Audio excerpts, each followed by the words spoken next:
بسم اللہ الرحمن الرحیم۔ معرف القرآن جدید جلد نمبر 7 صفحہ نمبر 356 356 پارہ نمبر 22 سورہ فاطر آیت نمبر 11۔ حضرت انس بن مالک رضی اللہ عنہ سے روایت ہے کہ انہوں نے رسول اللہ صلی اللہ علیہ وسلم سے سنا کہ آپ نے فرمایا کہ جو شخص چاہتا ہے، غور سے سننا میرے بھائی، پہلے وجہ بتا دیتا ہوں، ذرا سی بات پہ جھگڑا کرنا، قطع رحمی کرنا، ایک کلاس میں پڑھ رہے ہیں، ایک دینی درسگاہ میں پڑھ رہے ہیں، بات نہیں کر رہے ہیں، سگا بھائی سگے بھائی سے 3 سال ہو گئے بات نہیں کر رہا، عید کے دن دوست آ سکتا ہے، دشمن آ سکتا ہے، ماں باپ نہیں آ سکتے، بھائی بہن نہیں آ سکتے، دوستوں کے ساتھ ہنسنا بولنا ہے، بھائی سے اکڑنا ہے، یا مال آ گیا تو جس بھائی کے پاس مال نہیں اس کو حقیر سمجھ رہے ہیں، ذرا سی بات پر میاں بیوی کے جھگڑے، ذرا سی بات پہ دونوں خاندان کا بائیکاٹ۔ تو جو ہم کہتے ہیں نا بھائی رحم کرو رحم کرو، یہ رحم قیامت کے دن عرش کا پایا پکڑ کر کہے گا کہ اے اللہ آپ کا نام رحمان ہے، میں رحمان سے نکلا ہوں رحم، اے اللہ اس سے کاٹ جس نے مجھ سے کاٹا، اے اللہ اس سے جوڑ جس نے مجھ سے جوڑا۔ اور یہ اس لیے عرض کر رہا ہوں کہ قومیت، صوبائیت، لسانیت، عصبیت پر جو لڑتا ہے، علماء فرماتے سوء خاتمہ کا خطرہ ہے کہ موت کے وقت اس کو کلمہ یاد نہ دلایا جائے، اس کا خطرہ ہے۔ ذرا سے ملک کے حالات ایسے ہوئے اور تحقیق بھی نہیں کی، چھوٹا سا جھگڑا اس کو بڑا کر کے فارورڈ کر دیا، سب کو آگ لگا دی۔ اور اللہ تعالیٰ فرماتے واختلاف السنتکم والوانکم، زبان اور رنگ کا فرق ہماری پہچان ہے، ہماری نشانی ہے۔ بابا کی نشانی پر بھائی آپس میں ملتے ہیں، اور یہاں ربا کی نشانی پر لڑ رہے ہیں، تم جو ہے وہ پشتو بولتے ہو، تم پنجابی بولتے ہو، تم سندھی بولتے ہو، تم گجراتی بولتے ہو، تم میمنی بولتے ہو، تم یہ زبان بولتے ہو، یہ زبانیں اللہ فرما رہے ہماری نشانی ہے، اس پر تو اور فدا ہونا چاہیے۔ آخر میں مار داڑ کر کے کہتے ہیں جی دشمنوں نے جھگڑا کرا دیا، جب آپ کو معلوم ہے کہ دشمنوں نے جھگڑا کرایا تو پاگل کیوں بنتے ہو؟ غلطی ان کی اور دکان جلا دی ان کی، اور حکومت تو ہاتھ میں لینا ہی نہیں ہے، قانون اپنے ہاتھ میں لینا ہی نہیں ہے۔ ہم کیا کرتے ہیں کہ اللہ کا پتہ نہیں ہے کہ صلہ رحمی کر لی کہ فلاں نے زبان کا ختم، یہ سب یہ کھا گیا، سب ختم۔ ایسا ہے یہ دشمن کے جو عیب سمجھنے والے، جو دشمنوں کی بات سمجھتے ہیں، یہ کیا کرتے ہیں لڑائی کر کے خود نکل جاتے ہیں، اور بیوقوف جو ہے وہ آپس میں لڑتے رہتے ہیں، جلاتے رہتے ہیں دوسرے کو، گھر جلا دیتے ہیں، ان کے کاروبار بند کرا دیتے ہیں، اور دوسرا فخر سے آگے فارورڈ کرتا رہتا ہے۔ رحم کرنا ہے، ورنہ یہ اشر ہوتا ہے، اس پر پورا کتاب ہے جو یہاں جمعے میں تقسیم بھی ہوا تھا، صلہ رحمی، رشتہ داروں سے کاٹنا، اپنے مسلمان بھائیوں سے جھگڑے کرنا۔ فرمایا کہ جو شخص چاہتا ہے کہ اس کے رزق میں وسعت اور عمر میں زیادتی ہو، حدیث واقع، تو اس کو چاہیے کہ صلہ رحمی کرے، یعنی اپنی ذی رحم رشتہ داروں سے اچھا سلوک کریں۔ بظاہر اس سے معلوم ہوتا ہے کہ صلہ رحمی سے عمر بڑھ جاتی ہے، مگر اس کا مطلب ایک دوسری حدیث میں خود واضح کر دیا آپ صلی اللہ علیہ وسلم نے۔ ابن ابی حاتم رحمۃ اللہ علیہ نے حضرت ابو رضی اللہ عنہ نے حضرت ابو درداء رضی اللہ عنہ سے روایت کیا ہے کہ وہ فرماتے ہیں کہ ہم نے اس مضمون کا ذکر رسول اللہ صلی اللہ علیہ وسلم کے سامنے کیا تو آپ صلی اللہ علیہ وسلم فرمایا کہ عمر تو اللہ کے نزدیک ایک ہی مقرر اور مقدر ہے، جب مقررہ مدت پوری ہو جاتی ہے تو کسی شخص کو ذرا بھی مہلت نہیں دی جاتی، بلکہ زیادتی عمر سے مراد یہ ہے کہ اللہ تعالیٰ اس کو اولاد صالح عطا فرما دیتا ہے۔ کہ صلہ رحمی کرے گا تو اس کی عمر کی برکت کا مطلب ایسا اولاد اللہ اس کو نیک دیں گے، کیونکہ پھر اس کی نیک اولاد کی نیکیاں ملتی رہیں گی نا قیامت تک، اور وہ اس کے لیے دعا کرتے رہتے ہیں۔ یہ شخص نہیں ہوتا ہے اور خود نہیں ہے، اور لوگوں کی دعائیں اس کو قبر میں ملتی رہتی ہیں، یعنی مرنے کے بعد بھی ان کو فائدہ پہنچاتا رہتا ہے جو خود زندہ رہنے سے حاصل ہوتا۔ اسی طرح گویا اس کی عمر بڑھ گئی۔ یہ دونوں روایتیں ابن کثیر نے نقل کی ہیں۔ خلاصہ یہ کہ جن احادیث میں بعض اعمال کے متعلق یہ آیا ہے کہ ان سے عمر بڑھ جاتی ہے، اس سے مراد عمر کی برکت کا بڑھنا ہے۔ جناب ابھی صلہ رحمی پر اور بھی بہت باتیں ہیں، احادیث مبارکہ ہیں، تو ہم جو آپس میں جو حالات ہیں، پہلے بھی جو حالات تھے، اس وقت زیادہ کردار ان لوگوں کا ہے جو آگ لگاتے ہیں، کہ کہیں سے پرانی کوئی مل گئی، یا کسی فلم کی مارداڑ مل گئی، یا کسی اور ملک میں کوئی حالات ہیں وہاں کی مارداڑ لگ گئی، اس کو موبائل میں ڈالا اور لکھ کر بھیج دیا فلانی زبان والے نے یہ کیا ہے۔ اب جس کو علماء سے دوری ہے اللہ سے دوری ہے، جو مفتی صاحب سے دور ہے وہ اللہ سے دور ہے، پوچھنے کی بجائے اگر فرض کرو سچ بھی ہے، مثال بتایا سچ بھی ہے، ایک مثال بتا رہا ہوں سچ ہے، تو دوسرے کے عیب کو بتانا چاہیے، بڑا چڑھا کر اطلاع کرنی چاہیے. قیامت کے دن اب جب ہم چاہیں گے کہ ہمارے عیبوں کو اللہ چھپائے تو اس وقت اللہ ہمارے عیبوں کو ظاہر کر دیں گے. اور جہاں ہم جو عیب چھپائیں گے، اب کسی دوست سے غلطی ہو گئی فرض کریں، فوراً میسج چلا دیا یہ دیکھو لڑکی کے ساتھ کیا کر رہا ہے، تو ہم گناہ گار نہیں ہیں؟ میرے گناہوں کو اللہ نے نہیں چھپایا؟ میرے گناہوں پر اللہ تعالیٰ کی ستاریت کی چادر نہیں ہے؟ تو اللہ پھر ایسے ظالم کو جو توبہ نہیں کرتا یہاں بھی رسوائی ہوگی، آخرت میں بھی ہوگی. جب یہ چاہے گا کہ میرے عیبوں پر پردہ اللہ ڈال دے، اب اللہ ظاہر کر دیں گے. آج میں توبہ کروں ختم. قومیت، صوبائیت، لسانیت، عصبیت پر جو لڑتا ہے سوء خاتمہ کا خطرہ ہے. اس وقت پھر ساتھ کو بھڑکایا جا رہا ہے اور پھر اللہ تعالیٰ کو ناراض کرنے کے معاملات ہو رہے ہیں. ظلم قیامت کے دن اندھیرے میں سے ہوگا، یاد رکھنا. آپ بھائی ایک مثال بتا رہا ہوں، ایسی مثالیں ہیں کہ کسی جگہ کوئی زخمی ہو گیا، کوئی شخصیت کی زخمی ہو گئی، اب اس کے علاقے میں جو 20 دکانیں اس کو جلا دیا، اس 20 دکانوں کا حساب کون دے گا؟ تم دو گے؟ کیسے دو گے؟ وہاں ڈالر کہاں ہے آسمان پر، وہاں پاؤنڈ کہاں ہے، ریال کہاں ہے، پاک روپیز کہاں ہے، درہم کہاں ہے؟ جوش اکڑ، اپنی طاقت پر ناز، جاؤ بھائی ہم نے معاف کر دیا، ختم. اب کیونکہ وقت نہیں ہے نا، چھٹیوں میں تو وقت تھا، تھوڑا 15-20 منٹ بیان چلا گیا تھا آگے، لیکن ابھی کہاں وقت ہے. انسان کا فرض ہے کہ علماء سے پوچھے، اور آج کل تو آسانی ہے، دارالعلوم کورنگی میں ای میل کر دے. حضرت وحشی نے کس بے دردی سے حضرت امیر حمزہ رضی اللہ عنہ کو شہید کیا تھا، ناک کان کاٹ ڈالے، آنکھیں نکال دیں، سینہ چاک کر دیا. حضرت امیر حمزہ رضی اللہ عنہ کا آپ صلی اللہ علیہ وسلم نے جب دیکھا تو بس کیا حالت ہو گئی، قسم کھائی کہ میں ایک کے بدلے 70 کو ماروں گا. آج کے حالات سے دیکھ لینا، وہی آ گئی وَإِنْ عَاقَبْتُمْ فَعَاقِبُوا بِمِثْلِ مَا عُوقِبْتُمْ بِهِ. اے میرے محبوب ایک کے بدلے ایک، 70 نہیں. وَلَئِنْ صَبَرْتُمْ لَهُوَ خَيْرٌ لِلصَّابِرِينَ. لیکن آپ اگر صبر کر لیں تو یہ پسندیدہ اور خیر کی بات ہے. آپ صلی اللہ علیہ وسلم نے صحابہ رضوان اللہ علیہ مجمعین کو جمع فرمایا، قسم توڑی، کفارہ ادا کیا، فرمایا میں وحشی کو معاف کرتا ہوں. اور بات سنیے، کفار کہتے ہیں ہمیں ان کے رپورٹ کی ضرورت نہیں ہے، الحمدللہ ٹکے برابر بھی ضرورت نہیں ہے، ہمارے پاس وہی الہی اور آپ صلی اللہ علیہ وسلم کا طریقہ، صحابہ رضوان اللہ علیہ مجمعین. آج میرا ارادہ تھا کہ صحابہ رضوان اللہ علیہ مجمعین کو جو برا کہتے ہیں، ہم مسلمان کہلاتے ہیں، اہل حق کے کہلاتے ہیں، ہم بھی ان کے ساتھ شریک ہیں. اس کا گناہ کیا ہے؟ اس پر کیا عذاب آئے گا اس کی کھوپڑی پر جو صحابہ رضوان اللہ علیہ مجمعین کے لیے زبان کھولتا ہے؟ ہم عائشہ صدیقہ، ہم اپنی بات کر رہے ہیں، ہم لوگ جوان ہو یا بڑی عمر کے ہوں، چینلز میں جا کر زبان کھول رہے ہیں. اللہ ہم سے پوچھیں گے صحابہ رضوان اللہ علیہ مجمعین کا. بہرحال فتح مکہ ہوا ہے، کتنے ظالم تھے. انگریز مورخ لکھتا ہے کہ کب جو کوئی فاتح آتا ہے تو ایسے اکڑتے ہوئے، ایسے گردنیں کٹانے کا حکم دیتے ہوئے آتا ہے. ایک پوری دنیا میں واحد مثال ہے آپ صلی اللہ علیہ وسلم کی کہ اونٹنی مبارک پر اتنا جھک گئے کہ داڑھی مبارک اونٹ کے گجاوے پر لگ رہی تھی. سارے کفار تھرا رہے ہیں، آپ ہمارے ساتھ کیا معاملہ کریں گے؟ ہم نے یہ ظلم تفسیر کا موقع نہیں. آپ صلی اللہ علیہ وسلم نے فرمایا لا تثریب علیکم اليوم. جو بھائی یوسف نے اپنے بھائیوں سے معاملہ کیا تم سے وہ معاملہ کرتا ہوں، جاؤ سب کو معاف کرتا ہوں. آپ صلی اللہ تعالی وسلم نے صحابہ رضوان اللہ علیہ مجمعین کے شہید کرنے والوں کو احد کے میدان میں خون مبارک پیر تک آ گیا، وہاں طائف کے میدان میں سب کو معاف فرما دیا، ایک لفظ میں سب کو معاف کر دیا. آج ہم اپنے ماں باپ سے لڑے ہوئے ہیں، وہ ان سے ہمیں معافی مانگنی چاہیے، لیکن ہم کہتے ہیں ہم نہیں کرتے ماں باپ کو معاف. بھائی ہو، بہن ہو، بیوی ہو، بچے ہو، ماموں ہو، چاچا ہو، یہ بات ہو گئی.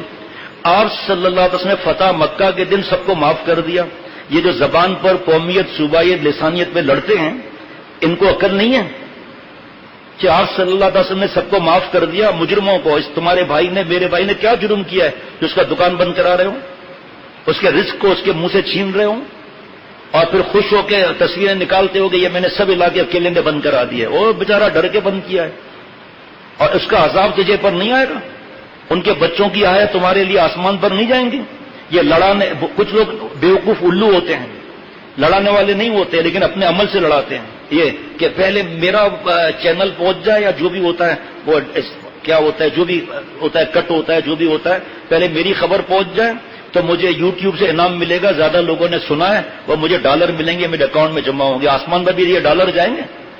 پتہ نہیں کیا بولتے ہیں، وائرل میں سب سے نمبر ہمارا زیادہ آ جائے. خود مر رہے ہیں، دوسروں کے مرنے کی موویاں بنا رہے ہیں. ایک نوجوان نے آگ لگ گئی تھی گلشن اقبال میں، پہلے ہم وہیں رہتے تھے، تو اس نے 4th یا 5th فلور سے چھلانگ لگائی. آپ مجھے بتاؤ دیکھنے والے کتنے تھے؟ اگر یہ آگے بڑھتے کیا اس کو اپنے ہاتھوں پر نہیں لے سکتے تھے؟ کیا بم گر رہا تھا؟ کیا آگ لگی ہوئی کوئی گر رہی تھی؟ نہیں، سب موویاں بنا رہے تھے تاکہ ہمارا پہلے پہنچے مووی. یہ سخت دلی ہے، یہ اس میں پکڑ کا خطرہ ہے. کسی کا عیب کو نکال کر اس کو ظاہر کرتے ہو عیب کو. بڑے آئے دوسروں کے عیب کھولنے والے. تو یہ جو مثال دی صلہ رحمی کی، تو کسی بھائی کی غلطی ہے تو معاف کرنا ہے، یہ نہیں کہ تعصب پھیلانا ہے. اور ابن ماجہ کی حدیث شریف ہے، آپ صلی اللہ تعالی علیہ وسلم جہاد کے لیے جا رہے تھے، راستے میں صحابہ رضوان اللہ علیہ مجمعین مل گئے. آپ صلی اللہ علیہ وسلم فرمایا من القوم، بھائی تمہاری قوم کون سی ہے؟ تمہاری قوم کا نام کیا ہے؟ کس قوم سے تعلق رکھتے ہو؟ کسی نے یہ نہیں کہا ہم قریش سے ہیں، بنی کلب سے ہیں، فلانے سے. سب نے ایک جواب دیا، سب صحابہ رضوان اللہ علیہ مجمعین ایک جواب، نحن المسلمون، ہم سب مسلمان ہیں. پھر یہ قرآن پاک میں یہ تعارف ہے، یہ فلانی زبان کا ہے، یہ فلانے قبیلے، تعارف ہے یہ. واختلاف السنتکم والوانکم، قرآن پاک زبان اور رنگ کا فرق اللہ کی پہچان کے لیے، اور پہچان پہ لڑائیاں ہو رہی ہیں. ادھر ہم بیان کر رہے ہیں، ادھر فلانے زبان والے نے جو ظلم کیا اس کو موبائل پہ لگایا، ادھر بھیج دیا.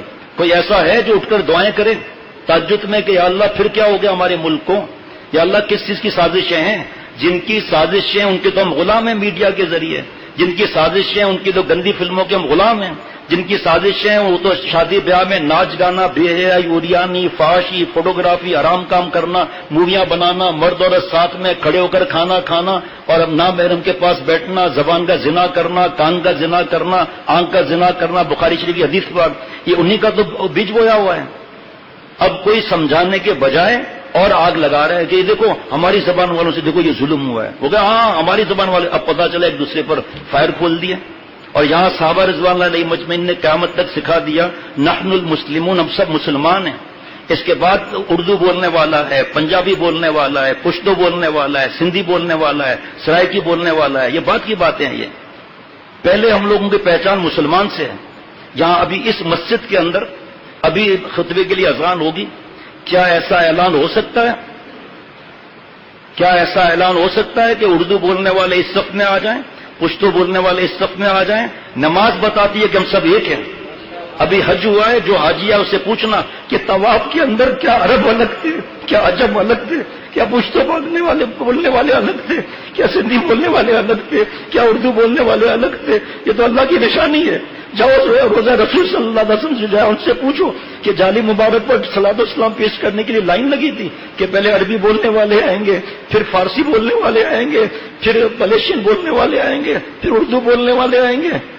ہم غصے میں میڈیا میں ایسے ہیں کہ اللہ کو بھلا دیا، آپ صلی اللہ علیہ وسلم کی تعلیمات کو بھلا دیا. جس کے دل اور دماغ میں گندی تصویریں ہوں گی، جس کے اوپر ماں باپ کی بددعائیں لگی ہوئی ہوں گی، جس کی بیوی کی بددعا لگی ہوگی، شوہر کو ستایا ہوا ہوگا، سود خور ہوں گے، راشی ہوں گے، لٹیرے ہوں گے، وراثت نہ دینے والے ہوں گے، زکات نہ دینے والے ہوں گے، ملاوٹ کرنے والے ہوں گے. جو 2 جمعہ پہلے بتایا تھا کہ ملاوٹ والے پر کیا عذاب آتا ہے، بارشیں کیوں رکتی ہیں، بچے کیوں مرتے ہیں، سب تو بیان ہوا ہے. خوش ہوتے ہیں کہ نیا ٹاپک مل گیا، اور ہم جو ہے آپس میں لڑانے کی عادت نہیں، لیکن اس طرح لڑا رہے ہیں کہ میسج پہنچا رہے ہیں اور موویاں بنا کر بھیج رہے ہیں دھڑا دھڑ. آگے پھیلاؤ، آگے پھیلاؤ، لگاؤ آگ، لگاؤ آگ، لگاؤ اور آگ لگاؤ. ایک قرآن پاک ایسا ہے، احادیث مبارکہ ایسی ہیں، آپ صلی اللہ علیہ وسلم کا عمل ایسا ہے، صحابہ رضوان اللہ علیہ کا عمل ایسا ہے. صحابہ رضوان اللہ علیہ اجمعین جب کفار کی بستیوں سے نکلتے تھے تو کفار روتے تھے کہ برکت والے لوگ چلے گئے. آج ہم مسلمان کو آگ لگانے کے طرفے ہیں. اور یہ ہمارے حضرت نے شیخ العرب والعجم عارف باللہ حضرت مولانا شاکی محمد اختر صاحب رحمۃ اللہ علیہ کو نہیں پتا تھا کہ کراچی میں کیا ہونے والا ہے، اور اچانک مجھ سے فرمایا کہ بھئی تم کچھ بات سناؤ جو میری لکھی ہوئی ہے. میں نے مواہب ربانی کو کھولا، مجھے نہیں پتا تھا، سامنے یہی مضمون آ گیا پورا طویل. زبان اور قومیت اور رنگ اور یہ فرق اللہ کی پہچان ہے، لڑنے کے لیے نہیں ہے. ہم مسلمان ایک دوسرے کو مارنے کے لیے نہیں ہے. اس کا عذاب الگ آتا ہے. جس کا ناک قتل ہو جائے، جس کے ناک عملہ جلائی جائے، قانون کو ہاتھ میں لیا جائے، اس کا عذاب الگ ہے. اللہ تعالیٰ کی رحمت سے یہ بیان اللہ نے کرایا. تو حضرت نے فرمایا مجھ سے کہ تم زور سے نعرہ لگاؤ من القوم، جو آپ صلی اللہ علیہ وسلم نے فرمایا تھا. من القوم، کس قوم سے ہو، تمہاری قوم کیا ہے. میں خود بوڑھے حضرت ہارٹ پیشنٹ، جو وہاں پر تھے حضرت خود بوڑھے. اب میں نے ایک بار کہہ دیا من القوم، آپ صلی اللہ علیہ وسلم فرمایا، سب نے کہا نحن المسلمون، فرمایا اور کہو اور کہو اور کہو، اور میری تو حالت خراب ہو گئی، پسینے پسینے پسینے، فرمایا اور زور سے کہو. تو حضرت خود بھی جواب دے رہے تھے نحن المسلمون نحن المسلمون، ہمارے دل میں گھس جائے. جمعے کی رات تھی، یہ بدھ کا دن تھا غالباً. تو کئی علماء حضرت کے پاس آ گئے کہ حضرت ہمیں جمعے کا سبق مل گیا، کون سا بیان کرنا ہے؟ ہم جمعے کو یہ بیان کریں گے. اب جن کو یاد ہے جو شریک تھے اس مجلس میں، دوسرے دن بڑا خون خرابہ ہونے والا تھا، اللہ نے ہر ایک کو بیان کروا دیا، اللہ کے کرم سے خون خرابہ بچ گیا. پھر ہمارے حضرت کو تو ہم نہیں بتاتے تھے یہ باتیں، فرمایا اس کو جلدی چھپواؤ، جلدی تقسیم کرو. اس کے بعد وہ جناب سندھی میں، پشتو میں، اردو میں، انگریزی میں، بنگلہ میں.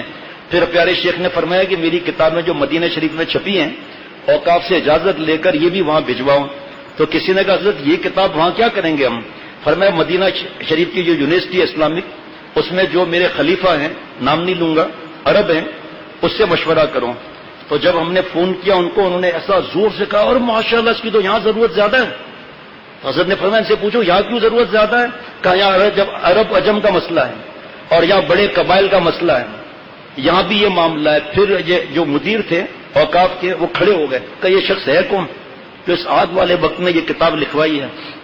حضرت سے کسی نے کہا اس کو زیادہ بیان نہ کرے، آپ کی جان کا خطرہ ہے. فرمایا جان جاتی ہے جائے، مسلمان بھائی تک حق تو پہنچے، جان تو ایک دن جانی ہی ہے، وقت سے پہلے جان نہیں جائے گی، وقت سے پہلے جان نہیں جائے گی، وقت پر جائے گی. اللہ کو خوش کر کے جاؤں، بھلے مجھے جس کو اڑانا ہے اڑا دے مجھے، جب وقت لکھا سے پہلے نہیں موت آئے گی. اللہ کو خوش کرتے ہوئے تو موت آئے گی. تو وہ مدیر کھڑے ہو گئے کہ اس کو جلدی منگاؤ اس کتاب کو. اور پھر عربی میں چھپی، میرے پاس ابھی بھی رکھی ہوئی، ایک دو نسخے رکھے ہوئے عربی زبان میں. جو بھی تعلق والے ہیں وہ مدینہ شریف میں گاڑی کو فل بھرتے تھے اور جہاں جہاں روٹ جا رہا ہے وہاں کتاب تقسیم کرتے تھے عربی کی، پھر واپس آ کے پھر دوبارہ. آج بھی میں نے کہا اسٹاک کو تو اس کو تقسیم کریں اور جوڑنے والی بات کریں، توڑنے والی بات نہ کریں. ایک دوسرے بھائیوں کو گلے لگائیں، جو ایسی بات کرتا ہے اس کو روک دیں. کہا بھائی اپنے لیے ہمارے لیے جہنم مت خریدو. ہمارے دماغ میں قرآن پاک ہے، حدیث پاک ہے، ابن ماجہ کی حدیث شریف ہے. آپ صلی اللہ علیہ وسلم نے سوال کیا تھا، آج ہم اس کا جواب دے رہے ہیں نحن المسلمون، ہم سب مسلمان ہیں. باقی کو قبائل کی پہچان ہے، بھائی یہ فلانا ہے، یہ فلاں ہے، یہ فلانا میمن ہے، یہ پہچان ہے. یہ اللہ تعالیٰ میرے ہم سب کے حال پر درود شریف پڑھ لیجیے. اللہم صلی علی سیدنا مولانا محمد النبی الامی وعلی آلہ واصحابہ وبارک وسلم. یا اللہ تعالیٰ مجھے ہم سب کو معاف فرما دیجیے. یا اللہ جس طرح آپ نے پہلے ہمارے ملک کو قومیت، صوبائیت، عصبیت، لسانیت کے جھگڑوں سے پاک فرما دیا تھا، اے اللہ ہماری نالائکیاں، ہمارے گناہوں کی وجہ سے دوبارہ یہ مسئلے سامنے آ رہے ہیں. آپ اپنی رحمت سے، اے اللہ اپنے کرم سے، اپنے سب سے پیارے حضور صلی اللہ علیہ وسلم کی برکت سے یا اللہ تعالیٰ یہ جھگڑے ختم کرا دیجیے.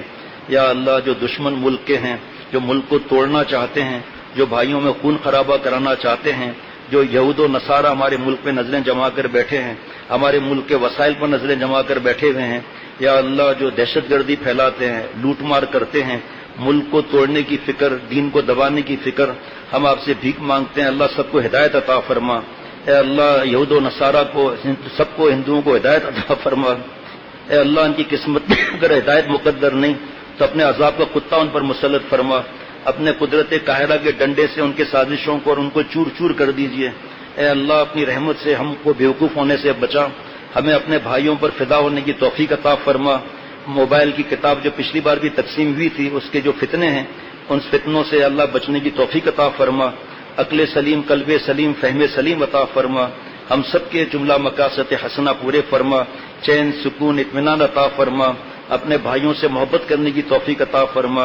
یا اللہ ہمارا دین تو اتنا پیارا ہے، اگر برابر میں ہمارے گھر کے برابر میں کوئی مسلمان نہیں رہتا اور وہ مسلمان نہیں ہے لیکن دین کو اور آپ صلی اللہ علیہ وسلم یا کسی کو برا نہیں کہتا، اگر وہ بھوکا سو گیا ہم سے پکڑ ہوگی، ایسا پیارا دین ہے. اگر وہ مر گیا تو ہم سے پکڑ ہوگی. یا اللہ تو پھر ہم جو اپنے بھائیوں سے ظلم کر رہے ہیں، جو آپ خوش ہو رہے ہیں، پھر ہمارا کیا معاملہ ہوگا؟ اے اللہ مجھے اور سب مسلمانوں کو معاف فرما دیں. عقل سلیم، قلب سلیم، فہم سلیم عطا فرما.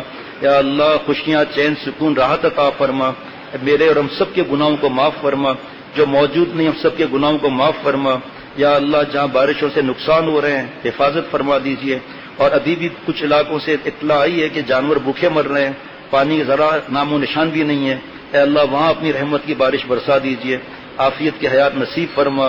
ہم سب کو آپ نے ایک بنایا ہے، مسلمان بنایا ہے، ہم سب کو ایک سمجھ کر ایک بننے کی توفیق عطا فرما۔